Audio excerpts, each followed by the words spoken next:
नमस्कार दोस्तों, आप सभी का स्वागत है प्रो सीजीपीएससी मैपर में। आज एक बहुत बड़े मुद्दे पे बात करेंगे और किस तरह से छत्तीसगढ़ के छात्रों के साथ धोखा हो रहा है उसमें। जैसे अभी अमीन पटवारी का सिलेबस आया है, उसमें पहले छत्तीसगढ़ के जीके का अच्छा बड़ा पार्ट होता था, कम से कम 30 to 40% तक पार्ट होता था। आज घटकर 5%, 3% तक आ गया है। धीरे धीरे इसकी संख्या और कम होती जा रही है, क्योंकि छत्तीसगढ़ का बच्चा जो है तैयारी करता था तो छत्तीसगढ़ के बेस पे बहुत सारी चीज़ों को बैलेंस कर लेता था, जिससे उसकी सिलेक्शन की प्रोबेबिलिटी बढ़ जाती थी। पर आज स्थिति ऐसा है कि उसे इंडियन के जीके वाला पार्ट को पढ़ना पड़ रहा है। अब देख लीजिए खुद ही आप, इसमें सिलेबस में कंप्यूटर संबंधी हो गया, हिंदी व्याकरण हो गया, सामान्य अंग्रेजी हो गया, और आपका गणित का हो गया, मासिक योग्यता होगा और सामान्य ज्ञान होगा। टोटल ऐसे करके आपके टोटल 100 मार्क्स के हो गए। अब छत्तीसगढ़ का तो नाम ही निशान नहीं। पहले इसमें ग्रामर का सेक्शन होता था, ग्रामर का भी सेक्शन नहीं दिखता है ना? अलग से उसके बाद आपका यहाँ पे जीएस वाला पार्ट होता था छत्तीसगढ़ का, और वो वाला भी पार्ट नहीं दिख रहा है। इसका मतलब क्या है? ये बहुत बड़ा घोटाला है। और इस तरह से क्यों कर रही है गवर्नमेंट? ताकि छत्तीसगढ़ के बच्चों को बाहर किया जा सके। भाइयों बहनों, छत्तीसगढ़ के छात्रों के साथ बहुत बड़ा धोखा हो रहा है। अमीन पटवारी सीजी व्यापम और सीजीपीएससी की परीक्षा में, जहाँ पहले सीजीपीएससी में तो 50% तक होता था, अब सीजी व्यापम में भी 30-40% तक का वेटेज रहता था।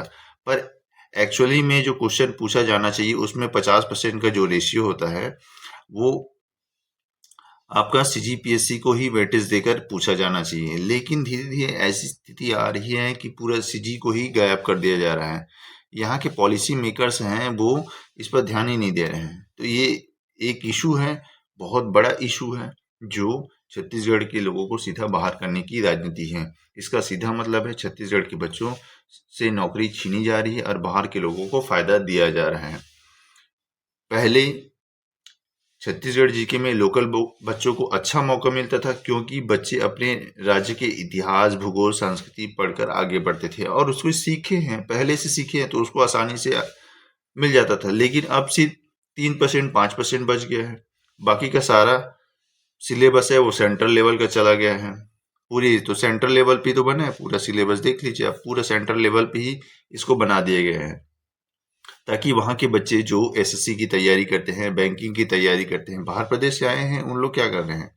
जो एसएससी की तैयारी कर रहे हैं, बैंक की तैयारी कर रहे हैं, रेलवे की तैयारी कर रहे हैं, यूपीएससी की तैयारी कर रहे हैं, इवन एमपीपीएससी की तैयारी कर रहे हैं, यूपी पीसीएस की तैयारी कर रहे हैं, राजस्थान की तैयारी कर रहे हैं, राजस्थान पीसीएस की तैयारी कर रहे हैं, बीपीएससी की तैयारी कर रहे हैं।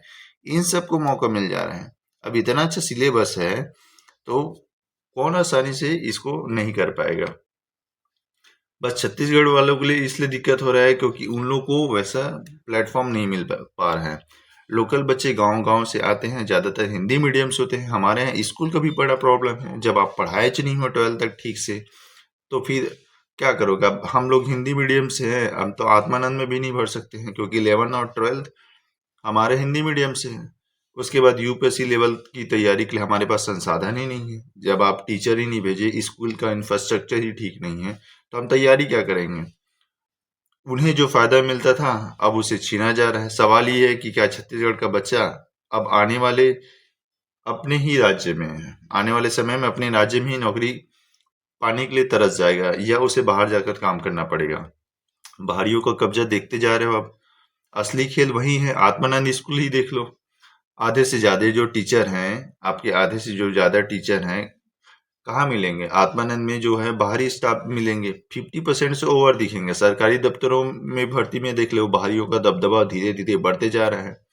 अब परीक्षा में यही चलता रहा तो लोकलों को हटाकर बाहरी लोग को भर दिया जाएगा, बाहरी लोग को अंदर कर दिया जाएगा। धीरे धीरे छत्तीसगढ़ की नौकरी, छत्तीसगढ़ की जमीन, छत्तीसगढ़ की पहचान सब बाहरियों के कब्जा में आते जा रहे हैं। 10 साल में देख लो कितना चेंज आए हैं।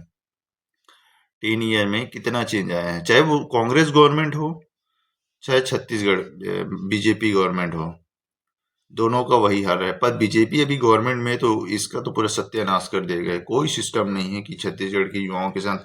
आप खुद सोच के देख लो, जब सीजीपीएससी और सीजी व्यापम जैसे आपके दिमाग में आता है, तो क्या आता है? घोटाला, करप्शन, पेपर लीक और विलोपित क्वेश्चन, ऐसे ही सवाल आते हैं आपके दिमाग में।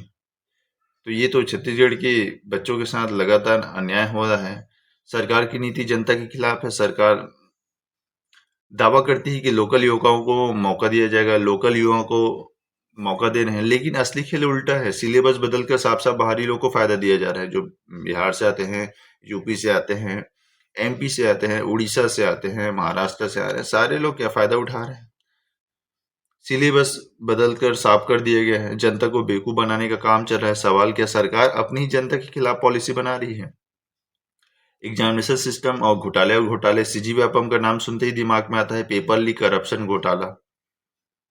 अब सिलेबस कम करके भी आसान कर दिए गए ताकि बाहरी लोग आसानी से इसको हल कर सके। अब छत्तीसगढ़ का वेटेज अगर 50% होता, सीधी सी बात है, छत्तीसगढ़ का वेटेज अगर 50% होता, 30% होता, तो क्या बाहर के लोग एग्जामिनेशन दे पाते हैं? पहले एक टाइम था जब सीजीपीएससी का फॉर्म इसलिए नहीं भरा जाता था ताकि 50% का वेटेज जो है बाहर के लोग नहीं कर पाते थे। 50% में कुछ हो गया नहीं उसका, तो 50% जो बचा है वो सीजीपीएससी के सीजी बेस पे रहता था, तो उसे भर पाना आसान नहीं होता था, तो उसे तकलीफ होता था। इसी वजह से बाहर के लोग सीजीपीएससी में एंटर नहीं करते थे। अच्छा, माइनस मार्किंग भी था, तो उसका एक भी प्लस पॉइंट था। लोकल बच्चे मेहनत करे या न करे, सिस्टम पहले ही उसे बाहर कर दिया है। अब ऐसी स्थिति बनती जा रही, यानी भ्रष्टाचार और बाहरियों को फायदा, तो लोकल छात्रों की बर्बादी। इतना भ्रष्टाचार बढ़ते जा रहे, इतना बढ़ते जा रहे हैं, बाहरी लोगों को इतना बढ़ावा दिया जा रहा है, पता नहीं क्या है। सिस्टम की पूरा सत्यानाश करने पे लगा हुआ है।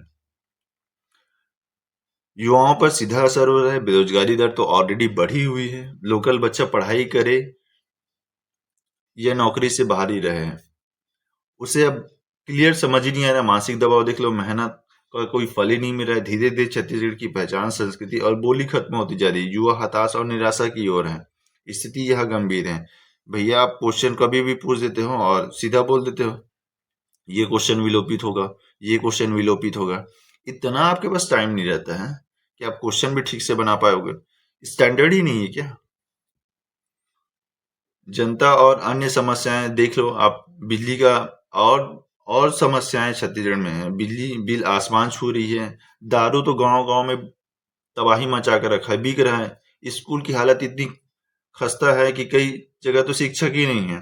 अब आप स्कूल सामान्य बच्चों को दोगे नहीं, 11-12 के बच्चों को दोगे नहीं, जो क्लास 1 से लेके क्लास 12 तक के बच्चों को स्कूल ही नहीं दोगे, तो बढ़ेंगे क्या, पढ़ेंगे क्या? अब जब पढ़ेंगे नहीं तो दारू पियेंगे, है ना? और वो बिजली का बिल चुकाएंगे।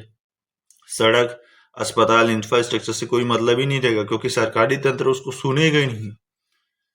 सरकार का हर मोर्चा इसमें नाकाम ही रहा है। ऊपर से युवकों को कोई नौकरी मिलेगा नहीं, उससे डायरेक्ट नौकरी ही छीन लोगे। अब जब पढ़ाओगे नहीं उसको, तो दारू पियेंगे, बिजली का बिल चुकाएंगे, सड़क और रास्ते से कोई मतलब ही रहेगा नहीं। खेत में जाके काम करेंगे, जानवरों की तरह दूसरे घर में काम करेंगे, और वही बाहरी लोग आके राज करेंगे। उसी के ऊपर राज होगा और समस्याएं बढ़ती जाएंगी। तो इससे क्या है, क्षेत्रवाद की पहचान खत्म हो जाएगा, युवकों को नौकरी नहीं मिल पाएगा। ये बड़ी समस्या नहीं, बहुत बड़ी समस्या है जो छत्तीसगढ़ की जनताओं के साथ हो रहा है। क्षेत्रवाद और पहचान का संकट लगातार बढ़ते जा रहा है। छत्तीसगढ़ 2000 में अलग इसलिए हुआ था कि वहां के लोगों को रोजगार मिल सके, पहचान मिल सके, लेकिन अब यही पहचान खतरे में है। बाहरियों का कब्जा लगातार बढ़ता जा रहा है। लोकल जनता धीरे धीरे अपने ही राज्य में मॉनिटरिंग की स्थिति में आ गए हैं, मॉनिटर किए जा रहे हैं। अब शहर में जाल देख लो आप, बिलासपुर हो, जगदलपुर हो, रायपुर में हो, चाहे अंबिकापुर हो, ऐसे शहर में दबदबा दिखना बाहर के लोगों को ऐसा लगता है कि आप जैसे बाहर गांव से जाओगे तो आपको लगता है कि आप कहीं और आगे हो, आपके ऊपर दबाव बनाया जाता है। छत्तीसगढ़ी जनता तो दिखती ही नहीं है। बाहर के लोग भरे हैं, चाहे वो गुजरात से भरे हों, चाहे MP, UP, Bihar, Jharkhand, West Bengal, तमाम तरह के लोग भरे हुए हैं और यहाँ के रिसोर्सेस को खा रहे हैं। और आप ही को दादागिरी दिखाएंगे, हमारे यहाँ ऐसा होता है वैसा। रियल में ऐसा कुछ नहीं होता है भाई। काम करने वही जाता है जहाँ जो आदमी गरीब होता है वही अमीर आदमी के घर जाता है। आप छत्तीसगढ़िया आदमी हो, आप अमीर हो और रहोगे। बस आपको सीखना है सही तरीके से अपने संसाधनों को समझना है, अपनी वैल्यूज को समझना है, तभी आप चीज़ों को और बेहतर कर पाओगे। छत्तीसगढ़ को बेहतर बनाना होगा तो छत्तीसगढ़ की जनता, स्टूडेंट सबको जागना होगा। ये सिर्फ एग्जाम का मामला नहीं है, छत्तीसगढ़ के भविष्य की लड़ाई है। अगर अभी आवाज नहीं उठाई गई तो आने वाली पीढ़ी या आपके लिए भी नौकरी के पहचान तो मिलेगा नहीं, आप अपने पहचान के लिए वंचित हो जाओगे। सरकार को जवाब देना होगा क्यों सिलेबस घटाया जा रहा है, क्यों बाहरी लोग को बढ़ावा दिया जा रहा है, क्यों लोकल छात्रों के साथ धोखा किया जा रहा है। ये कौन है पॉलिसी मेकर्स जो इस तरह से सिलेबस को पूरा खत्म कर रहे हैं। अब देख लो, इसमें मानसिक योग्यता एक इसमें है, मानसिक योग्यता में इसको लिखने तक के लिए फुर्सत नहीं है। सामान्य मानसिक योग्यता के अंतर्गत इस तरह से क्वेश्चंस किया गया है कि देखो, इसमें छत्तीसगढ़ वाले सेक्शन में क्या है, छत्तीसगढ़ वाले सेक्शन में कुछ नहीं है। सामान्य छत्तीसगढ़ को डाल दिए गए हैं। उसके बाद छत्तीसगढ़ इसमें कितना आएगा, आप खुद ही सोचे कि 30 मार्क्स का है, ये 30 मार्क्स का है। अब 30 मार्क्स में अगर आप इसको डिवाइड करोगे तो ये तो हो गया 1 2 3 4 5 तक हो गया। अब ये 6 लोगे तो अगर 6 से आप 30 को डिवाइड करते हो, 30 को 6 से डिवाइड करते हो तो 5 मार्क्स तो आप अब 5 मार्क्स के ही छत्तीसगढ़ से ही आएंगे या इससे भी कम आएंगे, क्योंकि इसमें तो नेशनल और इंटरनेशनल फील्ड लिख दिया गया है। तो कौन सा सिलेबस डिजाइन किया आप, सिलेबस कोई डिजाइन ही नहीं हुआ है किसी तरह से। आप सीधा सीधा बाहरी लोग को ही क्या करना चाह रहे हो, प्रमोट करना चाह रहे हो। तो छत्तीसगढ़ के बच्चे मेहनत तो कर रहे हैं, सपना देख रहे हैं, लेकिन सिस्टम और सरकार उसके खिलाफ डायरेक्ट खड़ी हुई है। अब वक्त है जागने का, सवाल पूछने का कि अपनी पहचान बचाने का कि ऐसा क्यों किया जा रहा है। अगर आप चुप हैं तो आने वाले सालों में नौकरी भी बाहरी लोगों का होगा और प्रशासन भी होगा, और युवाओं का सिर्फ मजदूरी और पलायन के सिवाय कोई रास्ता और विकल्प नहीं बचेगा। ये बहुत बड़ा मुद्दा है, चीज़ों को समझना जरूरी है, चीज़ों को अंडरस्टैंड करना जरूरी है। आज सिलेबस में देखो, कोई मुद्दा उठाएगा नहीं तो कैसे बनेगा। अब 50% पहले सिलेबस का वादा किया जाता था यहाँ के डोमिसाइल्स को, बट आज के टाइम में 5% बच गया है और कुछ दिन में ये 0% हो जाएगा। इससे बाहरी लोग आसानी से एंटर कर जाएंगे, एडमिनिस्ट्रेशन में बैठेंगे, प्रशासन में बैठेंगे, चीज़ों को उन्हीं लोग टैकल करेंगे, तो आप तो सिर्फ मजदूर रह जाओगे। ना शिक्षा है, ना रोजगार है, ना सड़क है, ना हॉस्पिटल है। समस्याएं लगातार बढ़ती जा रही, कर रही तो कर रही क्या सरकार, समस्याएं वहां पे है।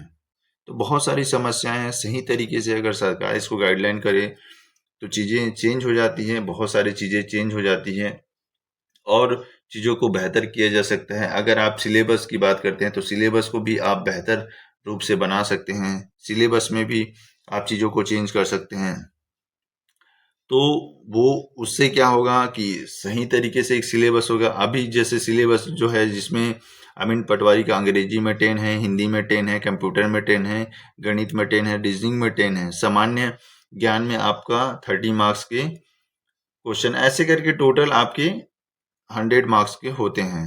बट इसी को चेंज कर सकते हैं, अंग्रेजी में आप 5 नंबर के पूछिए, इसमें 5 नंबर के पूछिए, हिंदी में 5 नंबर के पूछिए, सामान्य अंग्रेजी में 5 नंबर के पूछिए, कितने होंगे, 15 मार्क्स को हो गए। उसके बाद गणित के पाठ्यक्रम में आप 15 नंबर की पूछिए, मासिक योग्यता में 15 नंबर के पूछिए, है ना। उसके बाद सामान्य ज्ञान में 5 नंबर के पूछिए, बिल्कुल। उसके बाद छत्तीसगढ़ का वेटेज दीजिए, छत्तीसगढ़ का डायरेक्ट 50 नंबर के पूछिए, सीजीजी के। इसमें 50 नंबर, आप 50 नंबर के पूछ रहे हैं, 50% मतलब 50 मार्क्स का डायरेक्ट पूछ रहे हैं छत्तीसगढ़ का। अब इसमें भी बहुत सारे चीज हो सकता है, जैसे भाषा हो सकता है, संस्कृति हो सकती है, भूगोल हो सकता है, परंपरा, जाति व्यवस्था, विभिन्न तरह की चीजों को आप 50 मार्क्स में पूछिए, तभी तो छत्तीसगढ़ का बच्चा बहुत अच्छा से कर पाएगा और उसके सिलेक्शन होने की प्रोबेबिलिटी बढ़ जाएगी और बेहतर रूप से कर पाएगा। तो आप इस तरह से भी सिलेबस को डिजाइन कर सकते हैं। सिलेबस छत्तीसगढ़ की लोकल वासियों के हित के तौर पर ही बनाना चाहिए, ताकि यहाँ के लोगों को प्राथमिकता मिल सके, यहाँ के क्षेत्रवाद को बढ़ावा मिल सके और यहाँ के लोगों को एक बेहतर रूप से जॉब, नौकरी और अपने जीवन को सस्टेन करने के लिए तरीका मिल सके, एक सिस्टम उसका साथ दे। पर आप इस तरह से करेंगे तो छत्तीसगढ़ के हर लोगों को प्रॉब्लम होगी, समस्या होगी। अगर मेरी बातें अगर आप तक पहुंचती हैं तो कमेंट करके अपना वक्तव्य, अपना कोई सजेशन हो तो बिल्कुल मुझे दीजिए। Thank you. Please like share and subscribe the channel. Thank you.